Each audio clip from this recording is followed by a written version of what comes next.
Happy New Year sa mga ka-fuel, bagong taon, bagong kwento ang ating mapapakinggan ngayon. Instant Fuel, pasensya na po kung bigla ako nag-PM. Matagal na po akong nanonood dito sa page nyo.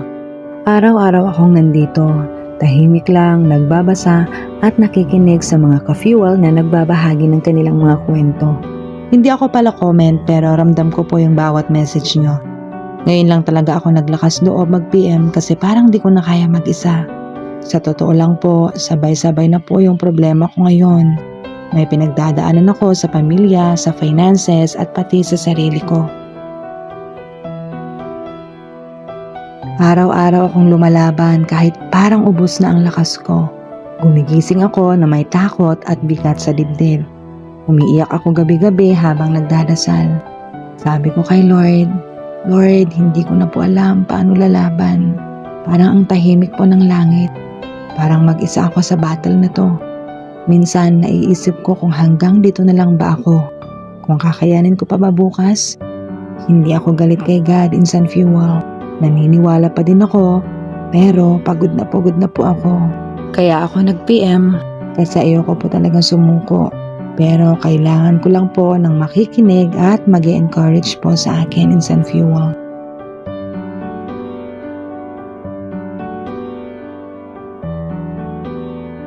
Salamat sa paglalakas loob mong mag-message. Hindi madali ang umamin na pagod ka na at malaking bagay ang ginawa mo.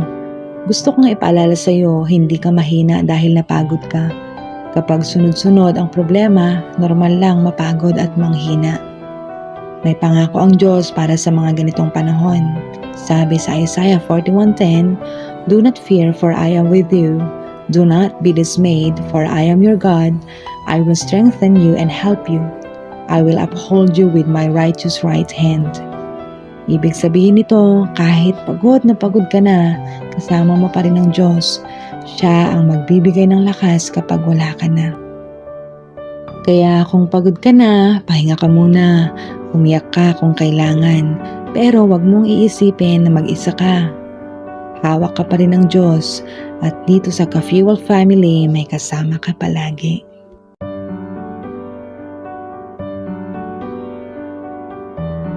And to fill your days with peace, encouragement, and faith-inspired messages, just click the follow button now mga Ka-Fuel.